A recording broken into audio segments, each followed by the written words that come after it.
Hi, this is Lieutenant Governor Tim Griffin. I want to thank you for joining us here tonight. You know, I think this is our sixth town hall on Facebook and through YouTube.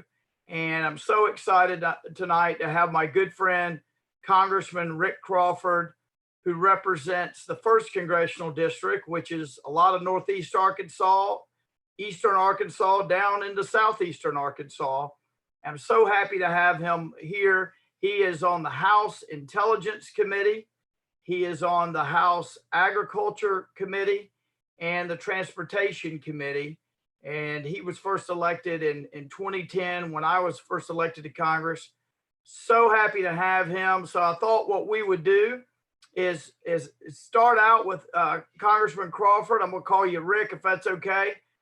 Rick, if you could give us an update on sort of what's going on in Washington in terms of funding some of the critical programs that are providing assistance to families and businesses, the PPP and others. What do you have an update you could give us on that?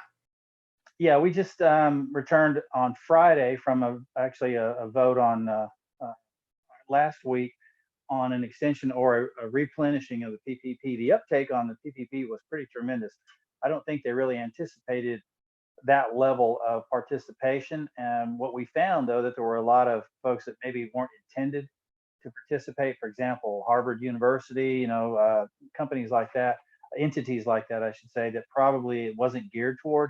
And so that depleted the funds pretty quickly. So we had to go back and do a second round to replenish that. And the problem was we had about 14 to 17 day delay because Speaker Pelosi was just sort of being political about it. What happened is we saw the need for an additional $251 billion to replenish that program. And Mitch McConnell offered an additional $251 billion.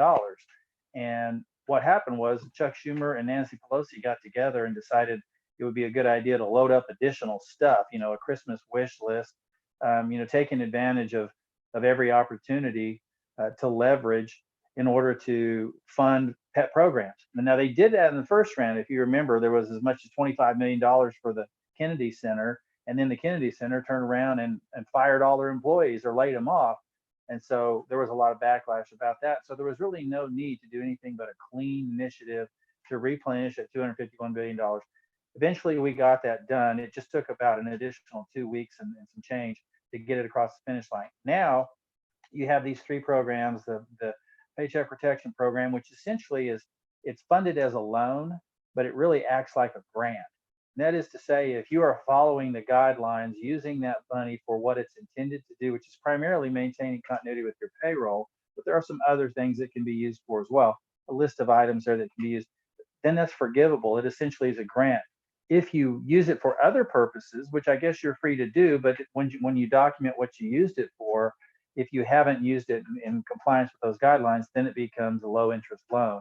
In either case, it's still a pretty good deal, but obviously what you'd rather do is just not pay that back. If you're a business person struggling because of the economic drawdown as a result of COVID posture, then probably you'd want to, follow those guidelines, maintain continuity with your workforce. It's about liquidity, keeping people on the job, and that's really what this whole thing was geared toward. So before we move on to the topic of China, let me just ask a follow-up. Are we confident that the funding that has been passed will last at least for the coming months, or do you think you'll have to go back and replenish one of the funds or some of the funds? I know that some states are starting to reopen, and that obviously will help and get some economic activity. But do you expect that you'll have to go back and vote pretty quickly to replenish them, or you think they're set for a while? I think what we're going to do is probably see for one thing, I think there's going to be a lot closer eye to who actually avails themselves of the program, so that we're not seeing as quickly these funds diminish. Number one, and quite a bit of those funds were actually returned because people recognize that, hey, it wasn't really intended for us, so they gave some of that money back. A couple examples are Harvard, Shake Shack, big franchisee. So um, you know, I think that there really is not much of an appetite for a round four, at least not quickly. I think what we're going to see as we start to see a rolling, phased in reopening of the economy state by state, as we're seeing here in Arkansas and throughout other states, that we're going to see what the effect is economically, and will there be a need for any further funding. And I think it probably will vary to some degree, but I don't think there is going to be this wholesale go in there and replenish the PPP. And there may be a need for other programs, for example, hospital funding. I don't know. I mean, we're going to examine that as well, because there's been a lot of strain put on hospitals. When you take away one of their primary revenue streams of being elective procedures, and they're not allowed to do that, that put them in a cash crunch. And so there's funding for the hospitals in both of these rounds that we did, and there might be another a need for another round. We're not going to make that call immediately, but kind of see what happens over the course of the next several weeks and maybe months, and see how the economy responds in this next few weeks. Gotcha. Gotcha. Well, there are some good signs, at least today in the last week or so, in terms of economic activity, and oil prices have started to rebound, which is important, not only for the country, but particularly for Arkansas. We've seen that the stock market, which I think reflects confidence, is up some. So we hope we can get the economy rocking and rolling again ASAP. I want to turn now to a subject, a very serious subject that you have spoken out on, and that I've spoken out on. I think we share a lot of the same views. We've heard Senator Cotton speak out on it quite a bit as well, and that is the issue of China. And we'll get to the COVID part of that in a second. But I can tell you that I spent 27 months at the Army War College, and I often sort of half jokingly and half serious make the point that we didn't study at the Army War College, we didn't study the threat of Switzerland, or the threat of Luxembourg, or the threat of our friends in Britain. We studied China, because China has ambitions of expansion. They've been aggressive in that regard. And we should not be afraid. In fact, we should be eager to have an open discussion about China and our relationship with them. And I think this pandemic has reminded people of who China really is, and reminded people of their history. And it has shown that some of our dependence on China is not healthy. For example, when we're sitting around in an emergency waiting on particular manufactured goods such as masks and other PPE, and we can only get it, or we had been getting it from China.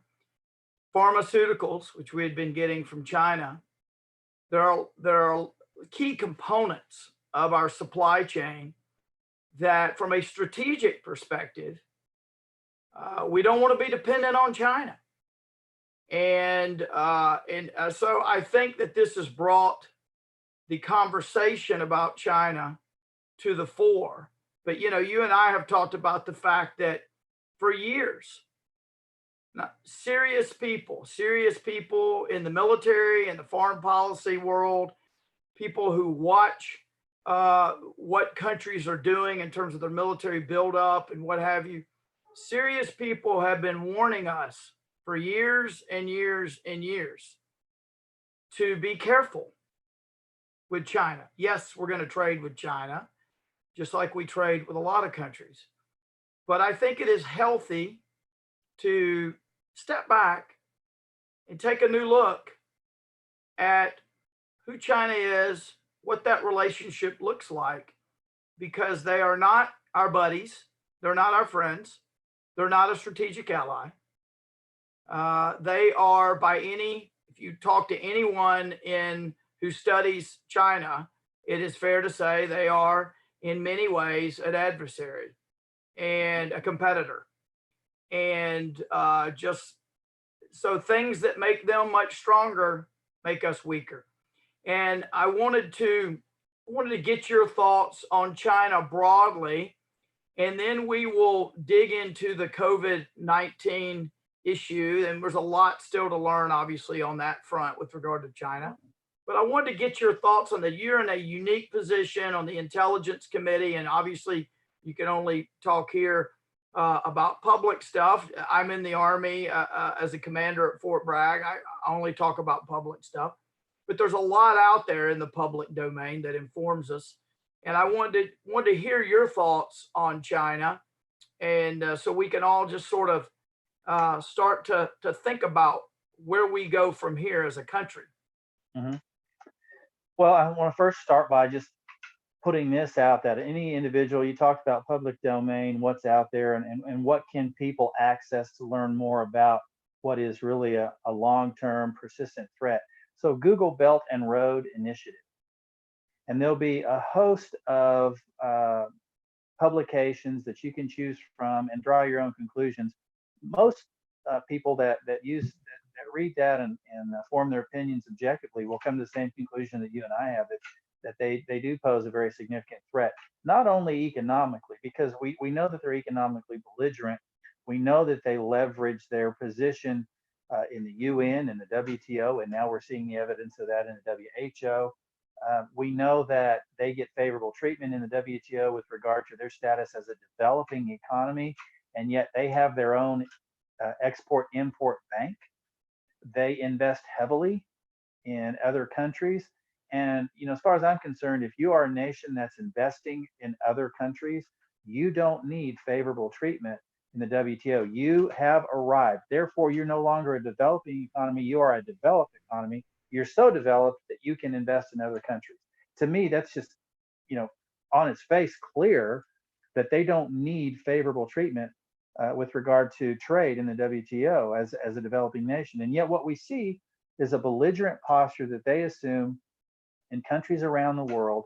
And we typically look at nations, for example, in sub-Saharan Africa, where they come in and they'll wave a few carrots in front of the leadership there. And we know that many of the governments are, maintain sort of a fluid state in many of these sub-Saharan African countries. And they'll go in there and they make inroads with politicians, and they do a lot of different things, and we just call it what it is. They start with bribery, later becomes extortion, and they get access to rare earth minerals.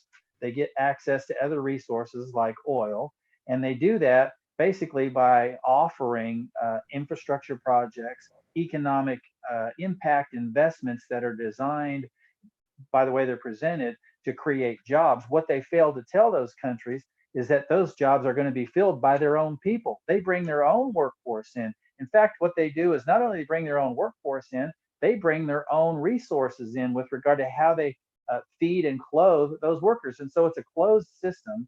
Yes, they're going to build a highway or a railroad, but they're not actually going to economically impact positively the local economy. They're there to improve their own economy.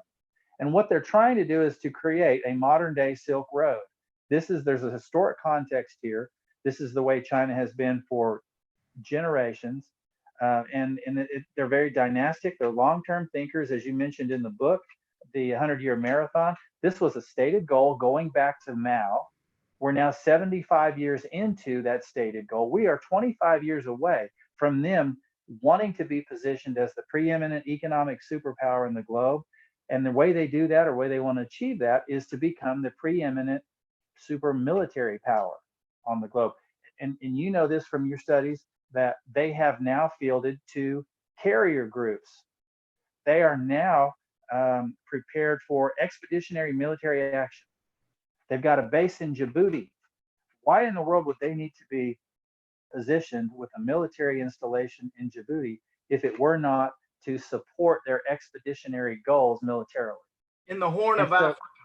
absolutely, where that's located is right there in one of the key choke points of international oil trade. And so, these questions are fairly easy to answer when you just look at where they're positioned. Look at what they're doing in our hemisphere. They don't even need to be in our hemisphere, but fortunately we have some good relationships in places like Guatemala, Honduras, Paraguay, Colombia. Brazil has become a great ally for us. And yet they're continuing to dabble, and not just dabble, but invest heavily in places like Venezuela. For what purpose? Well, they want to extract that mineral wealth. Places like Chile and Peru, this positions them to get footholds in continents around the globe: Africa, South America, obviously Asia. You see what they're doing in the Spratly Islands in the South China Sea, and creating all kinds of enmity in that South China Sea Pacific Rim region. And so this is all geared toward their goal of economic dominance, supplanting the United States as a preeminent economic and military superpower, done through their Belt and Road Initiative. And how do they do that? They start at the grassroots level. Yeah, and I want to just emphasize a few things that you mentioned there. So you mentioned the Spratly Islands. There's also the group of islands in the South China Sea, the Paracel Islands. So you've got Spratly and Paracel, and you have all of these islands, these basically man-made defensive structures, these islands. China's actually building military bases on islands that they are creating with dredges in the middle of the South China Sea. And a big part of their strategy is to deny access to the South China Sea and to prohibit the free movement of trade and vessels through the South China Sea. This has been a point of contention, as you mentioned, their carrier groups. This has been a point of contention for a while.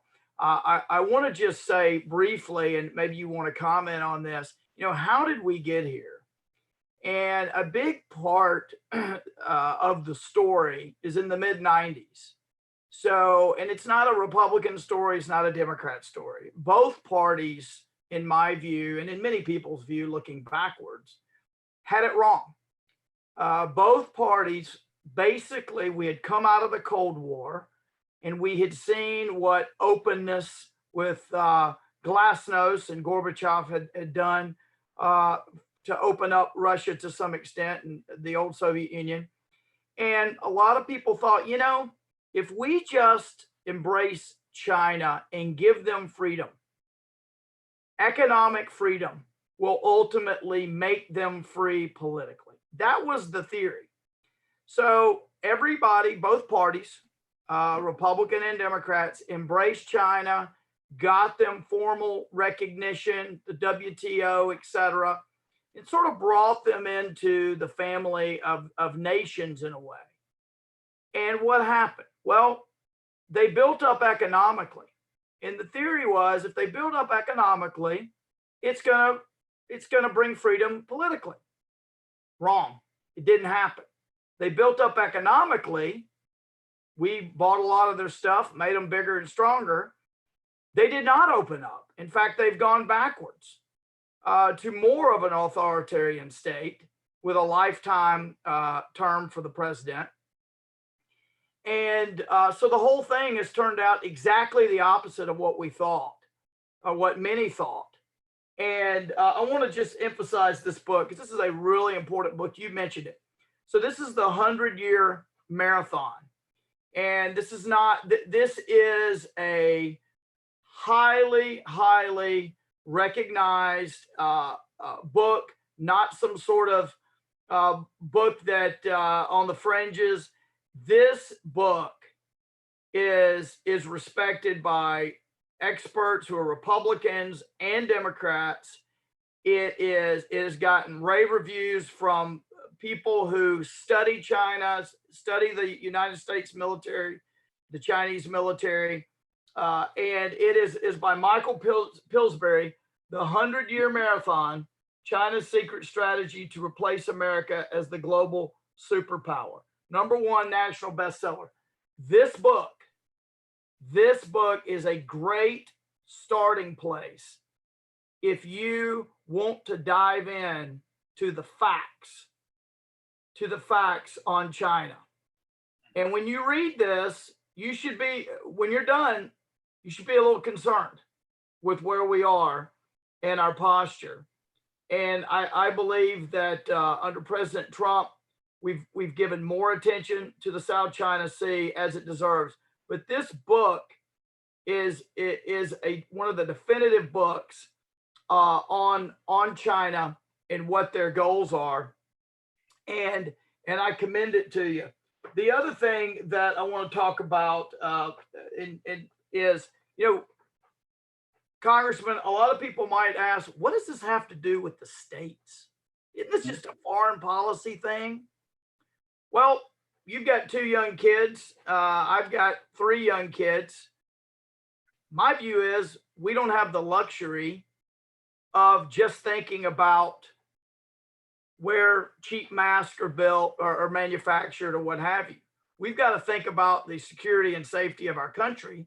And as an intelligence committee member, that is front and center for you. And I just want to bring to everybody's attention this amazing speech that Secretary of State Pompeo gave to the governors a few months ago, which lays out a number of ways the Chinese, and these are factual based on intelligence, it's public now, but the number of ways that the Chinese have tried to manipulate people in the states. Now, so I want you to, I know you're familiar with the speech. I know you're probably familiar with the part where it talks about how some Chinese diplomats were even bullying leaders of state legislatures, telling them, don't say bad things about us, that sort of thing. Right. Could you comment on this speech and some of the stuff in it, just the public stuff? Obviously, I'm not asking for anything else. Talk about why this is important to me as an Arkansan, not in Congress, but down here in Arkansas or anywhere else in the country. Why is this speech and this issue so important? So let me give you a little bit of background, which you probably know, but just for greater context here, I'm the ranking member on counterintelligence subcommittee on the intelligence committee. And so I was approached unsolicited by the then deputy director for national intelligence, Sue Gordon. She was number 2 behind Dan Coates. And she says, I've got some information I need to share with you. And she says the topic is in business intelligence and supply chain integrity. So she gave me a brief. It was classified. I said, I really need to share this with people at home. She goes, absolutely. This is stuff that your people at home need to know, but there's a limit to what we can share. I said, is there an unclassified version that you can present so that I can bring in business leaders in the state of Arkansas and academia in the state of Arkansas?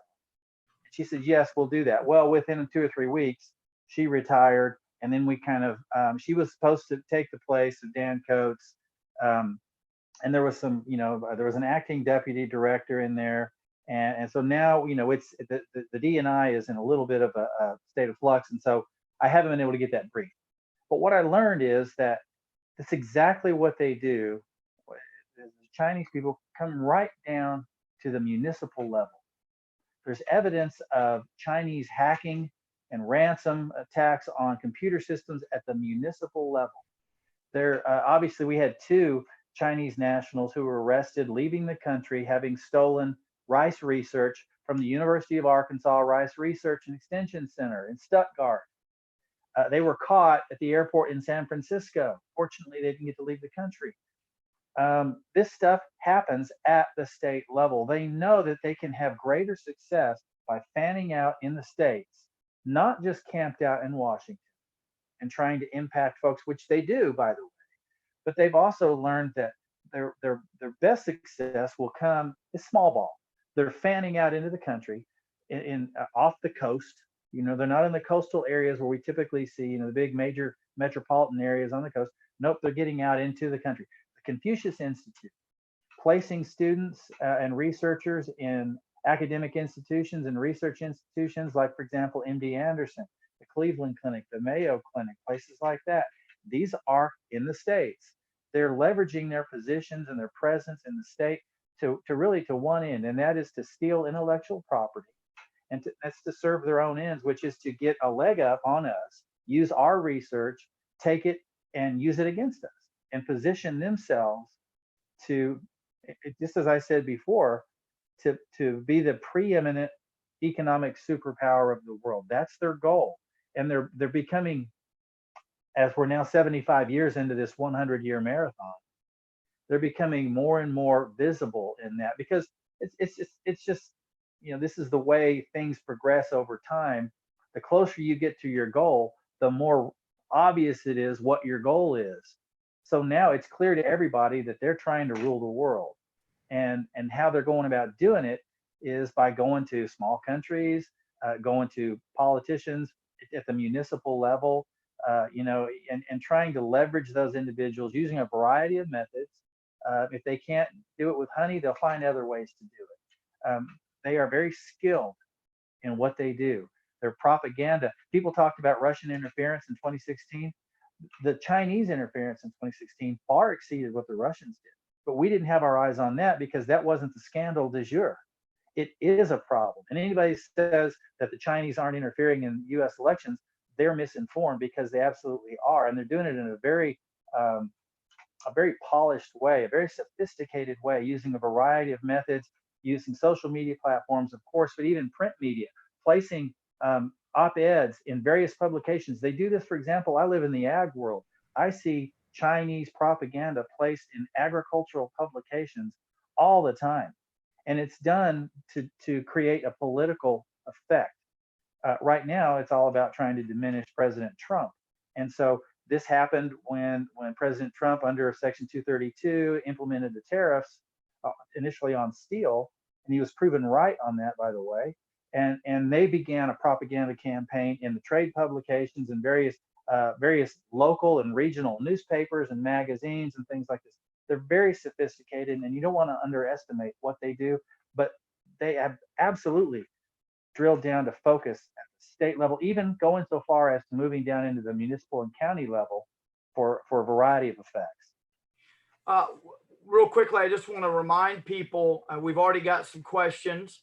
If you'll just ask your questions there through Facebook, we've got David Ray, my chief of staff, is reviewing some of those, and he's going to text them to me. We will get to the questions here in just a few minutes at the end of this, but I wanted to discuss a couple of things before we get there, and that is the COVID-19 component. There's been a lot of talk about China and COVID-19, and my perspective is get the facts. We don't know all the facts yet. We don't know all the facts with regard to the WHO and what they knew and when they knew it. And we don't know all the facts with regard to where the virus, why the virus began infecting people in Wuhan. We don't know all the details, but we do know a lot of the details.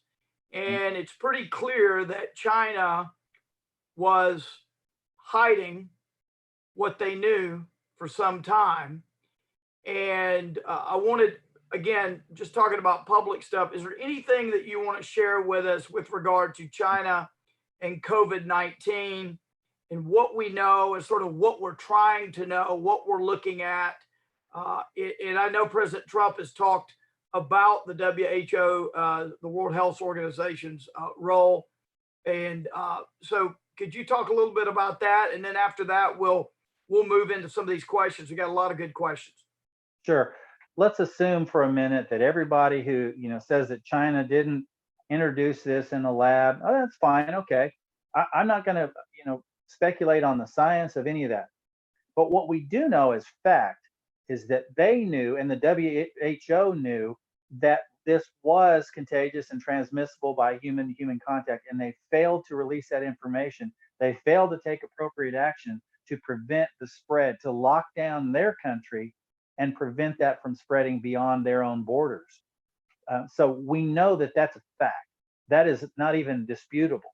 And so what role did the WHO play in that, and how much pressure, if any, did the Chinese exert on the WHO to get that propaganda boost to help prevent them from being, held culpable for what became and what is now this global pandemic? So here's what it's interesting that you can point to Vietnam, for example. Vietnam saw this coming, locked down immediately. They've had 270 cases of COVID-19, one fatality. Vietnam saw it coming. What's the population again? I read several million. Yeah. So they locked down immediately. They didn't take.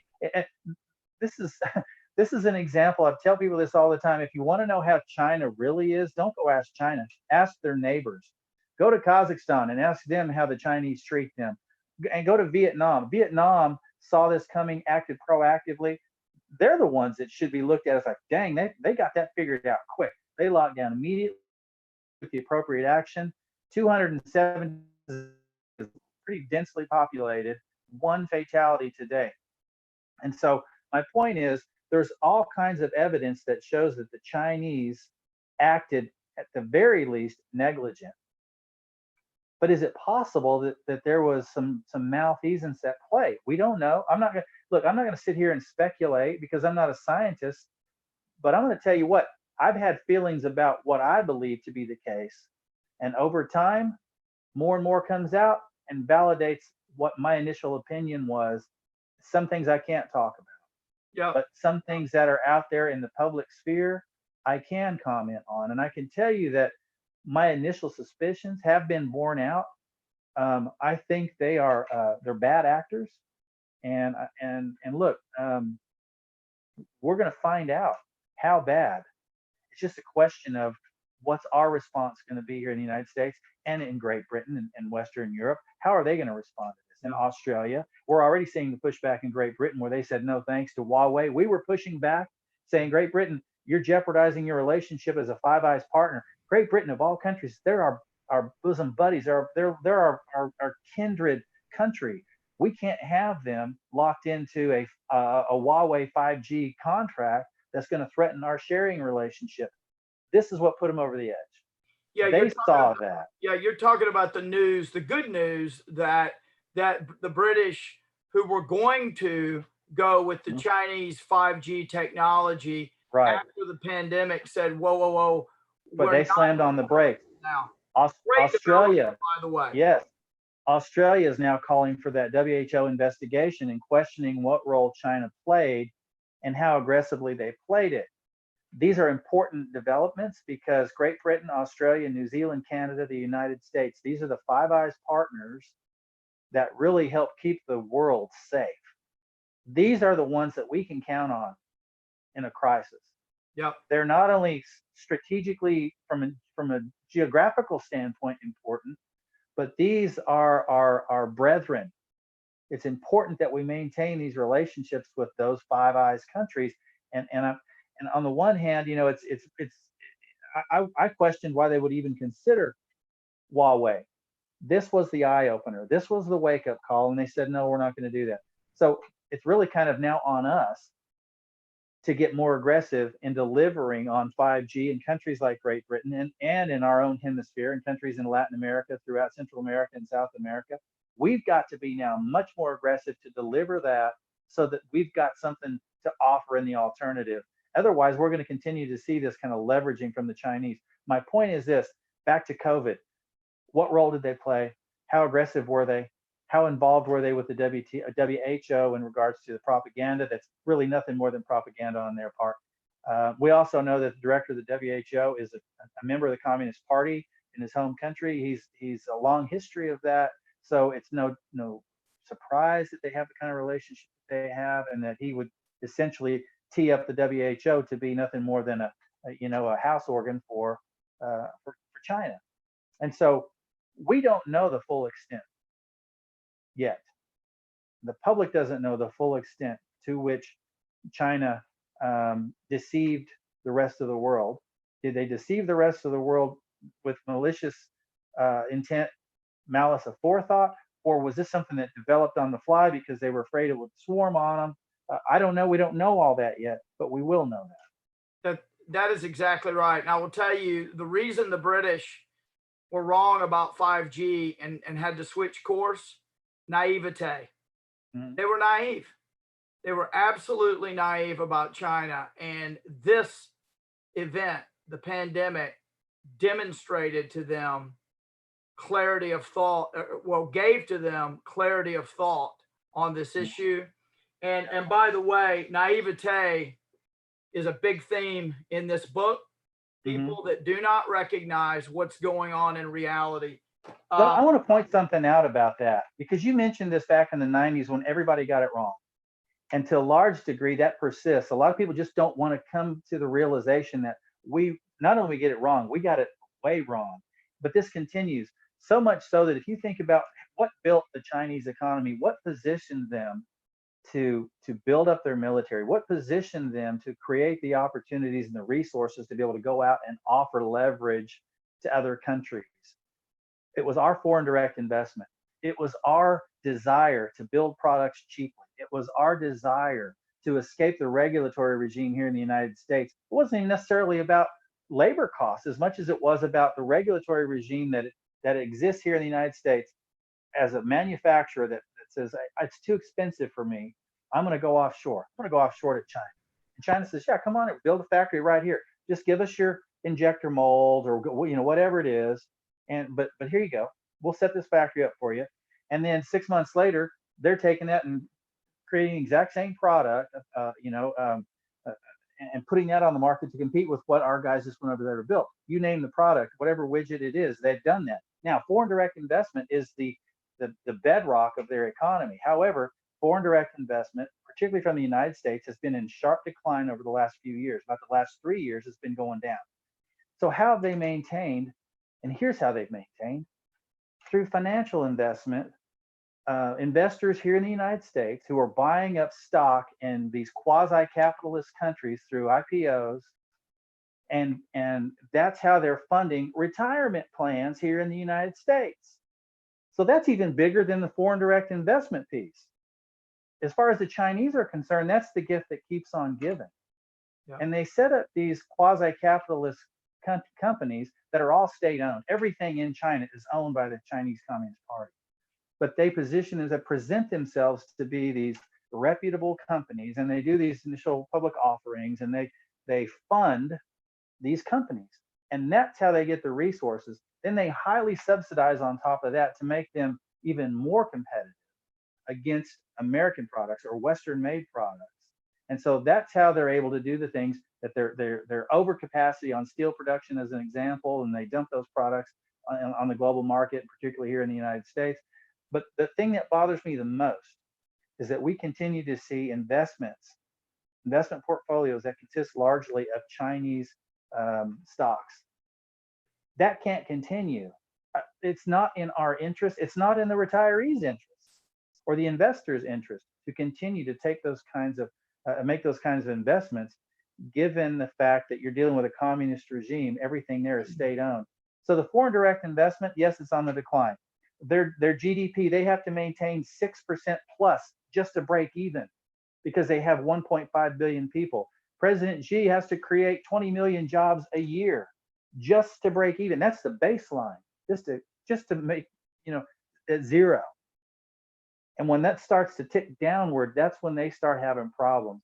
And that is a lot of the reason why they're having this problem with this COVID thing, because they know that if they can't get their handle on the PR related to this debacle, that it's going to further exacerbate their economic problems, because the rest of the world sees this now. And they're asking these questions. When you've got Australia, which is basically their neighbor in the Pacific Rim, Australia is challenging and asking these questions. Great Britain's pushing back, saying, no, we don't want that. Paraguay, our ally here in the Western Hemisphere, saying, no, we don't want the 5G. They know they risk a lot by alienating the relationship with the United States. These are questions that the global community is starting to ask in larger number, and they don't have an adequate answer for it. And this kind of thing has to stop. You made so many great points. So here's what we're going to do. I want to emphasize one bit of good news, and then we're going to turn to these questions. I know we're running long on time here. So we're going a little longer than anticipated. I know your wife's got to do a video conference. So continue to ask questions on Facebook for those watching. I'm going to run through these. If we do not get your question answered on here, I am going to get with my staff to reach out to you to answer your question. Some of these relate to some of the benefits that are available and who's eligible and all that. They're very technical. And we may deal with those via me and my staff off of the video chat. So we're going to try to run through these as quickly as possible. One really good point to end on. We have such incredible allies in the region of the South China Sea, in Japan, in Singapore, and Vietnam, and Thailand, and Australia, and so many countries over there in that region that we can depend on. And we need to be doing everything we can to make sure that our allies in that region are taken care of. And look, a strong Japan, that's good for the United States because it's a counterweight to China. And in any event, so let me run through these questions. Really appreciate all your insight. And I think your tone is just right. Look, we don't know all the facts yet, but you know what we do know? Decades and decades and decades of conduct by the communist Chinese. We do know that. We do know that. So I'm going to try to get through these as quickly as possible. So the first one is Sharon from Pulaski County. And this is, will the state pay for COVID tests that are needed for elective surgeries? I'm going to get with my staff on that, and we will get back with you on that, Sharon. Next, let's see. This is Sharon again from Pulaski County, was asking about Social Security. Why did Social Security stop garnishing checks for child support? That is a federal issue. You can refer that to my office, or we'll loop French. Because she's in Pulaski County, we can loop French Hill. That's right. Thank you for that, Rick. So Sharon, you're in Pulaski County. We're gonna connect you with your federal representative on that, which is what Rick is, but for Pulaski County is Congressman French Hill, who was on last week. So we'll deal with those. We have one from Joseph. And I'm reminded by my staff, if you have any follow-up questions or any questions, and this is particularly for you, Sharon, call my office tomorrow, 501-682-2144, 501-682-2144. We are answering those calls, absolutely. So Joseph, and I know Joseph in Blytheville, he was texting me separately. He was asking about Senator Cotton's comments regarding a lot of the students.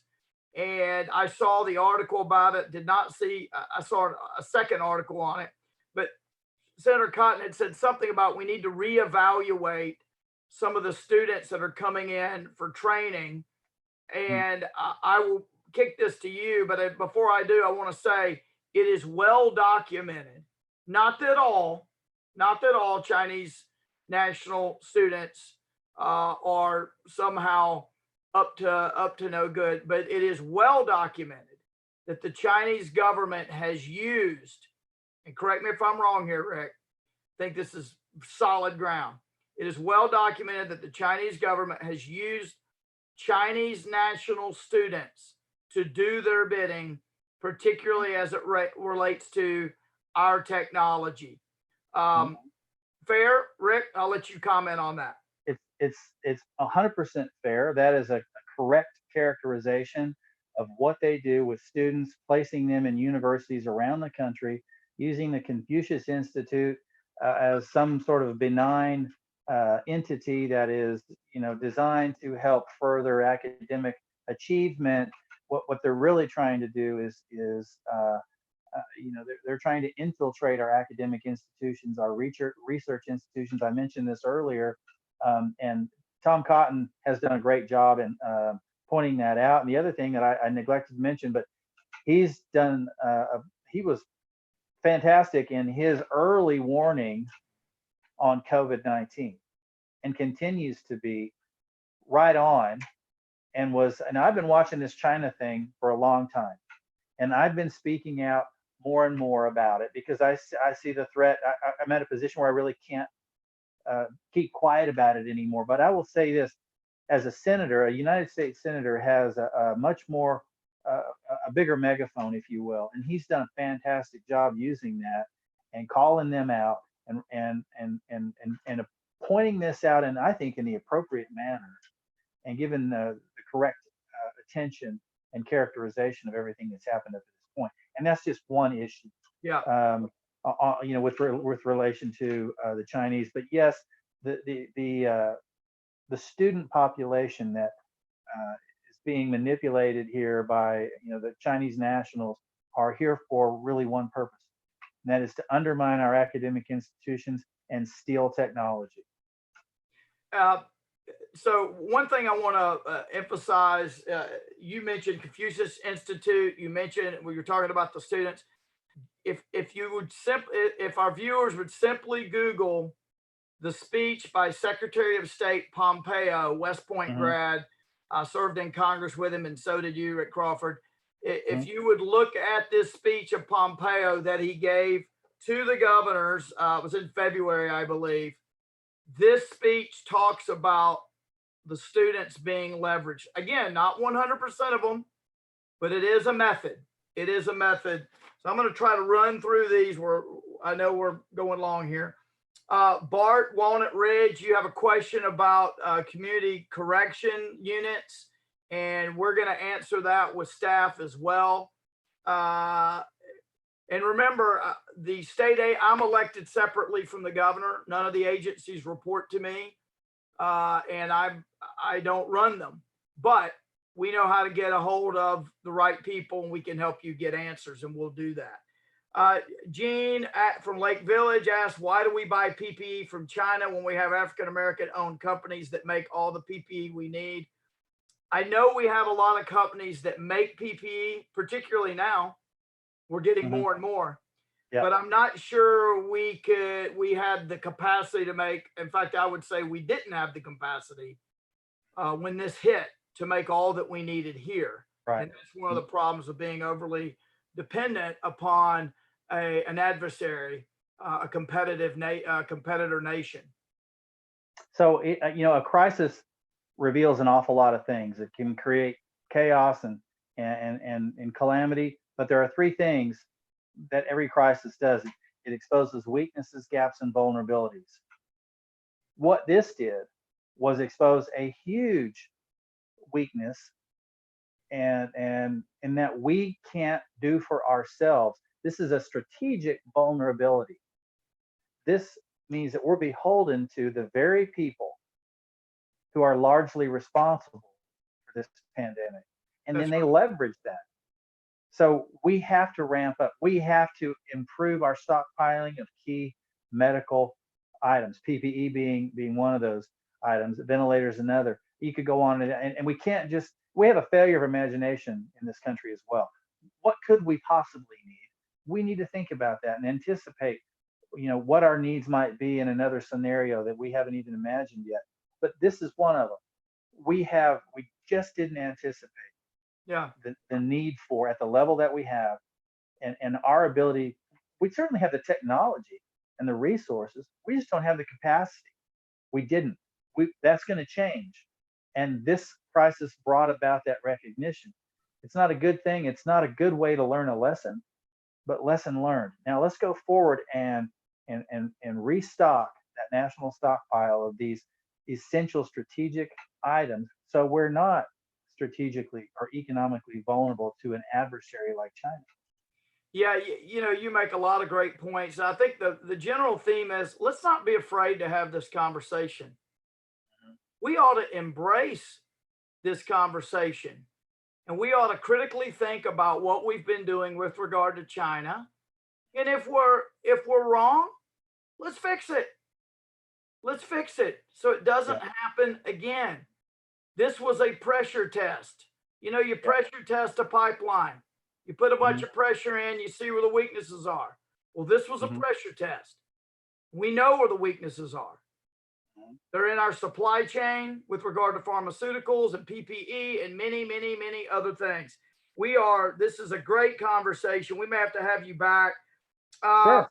we got a question about when can we practice our faith again? When can we have our First Amendment rights back? I think Michael from Fort Smith, you're probably talking about when can we start worshiping again and all. Look, I've been worshiping every day during this, but I know it's frustrating. But again, I'm not the governor, but I've been following his guidance, and I want to attempt to speak for him. But I believe what is going to happen is churches will be able to gather following the guidance that is being put out for everybody's safety. In fact, my pastor he called me about it today. We were talking about it. So the governors and his staff have put out guidance on that, and so I think more specifics will be coming out with regard to that. But call our office again, 501-682-2144. We'll get your specific question and get you the answer you need.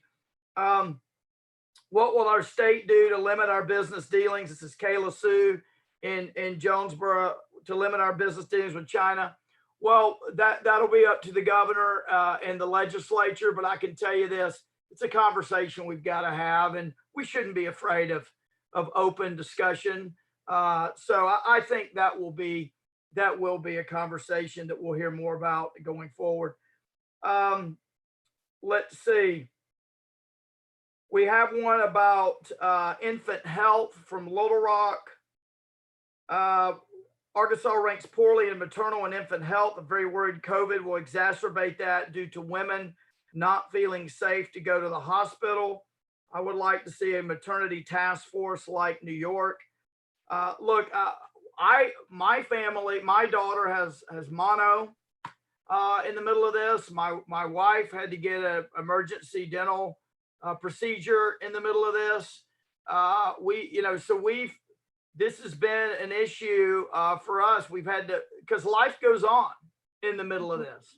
So, I know the hospitals are taking every precaution, but this is something that we will raise for you, Brittany.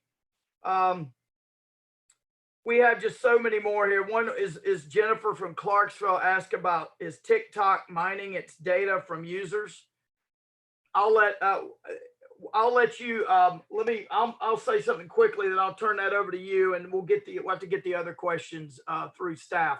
Again, call my office, 501-682-2144 if you want to follow up. I have a question with regard to TikTok. Look, you don't have to take my word for it. You don't have to take Congressman Crawford's. I'm gonna let him comment in a minute, but just Google United States military and TikTok. The United States military, of which I am a member, has banned the use of TikTok by soldiers. And they've done it because of data mining concerns. I won't let my daughter download TikTok. You want to use it, use it. That's up to you. It's a free country. But I can tell you the military has strong concerns about TikTok. Rick, is that fair? That's absolutely fair. And I have the same concerns. And anything that the Chinese do is done for a purpose. They do data mine. And the question is, what are they mining for? They don't even necessarily know exactly why they want all this data, but they want to gather all this data because at some point in time, it's going to become valuable. They haven't really even learned exactly how to use the data to its fullest extent. But if you think about, artificial intelligence and the way your iPhone learns your behavior, well, that's part and parcel of this. And so if you get on your phone and you've got facial recognition on your phone, there you go. There are more closed circuit TV cameras per capita in China, particularly a city like Beijing, than anywhere in the world. Millions of them in the city of Beijing alone, and they all use facial ID. Yep. They're very sophisticated. And what's the reason? I'm not even sure they know the reason yet, but they know that there's value in it, and they're creating that database so that they can leverage that and turn it into something that will assist them in some endeavor in the future, if not now. Yeah. And so that's the concern that we should have, is that what are we freely giving up without really knowing it? Because in the short term, it creates either some entertainment or some level of convenience that we like or something like that. But what are we losing,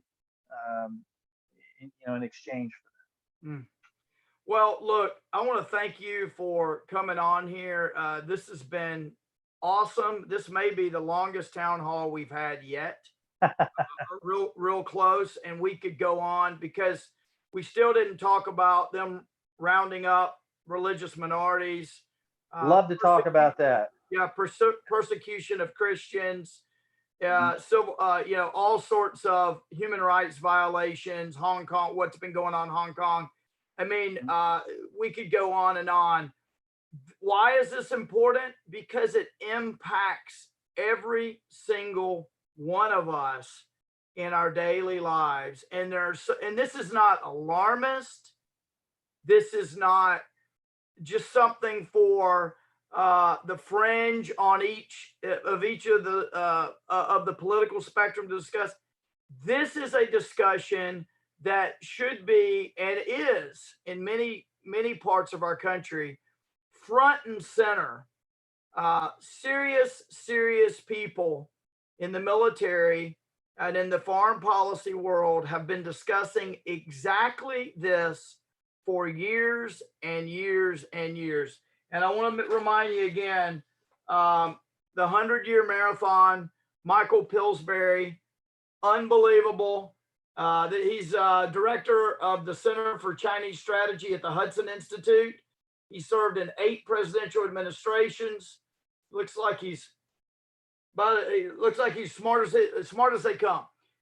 Incredible book. And I'll just tell you, I get these War College quarterlies every quarter. Every single one of them has something about China and the strategic threat in them, including this one. And so this has been outstanding. I appreciate you being on here. Maybe we can get you back. Glad to. At another time. This is a conversation we'll continue to have. And so thanks so much. Anything you wanna end with? No, I look forward to coming back and talking again. This is a conversation that needs to continue and need to get into greater detail and let people know just what's going on. Absolutely. Well, God bless you, and all those folks who asked questions that we did not get to on here. We will reach out to you and try to get you an answer to your very specific question. Thanks so much, and we will see you next week at 6 p.m. If all goes to plan. Thank you so much.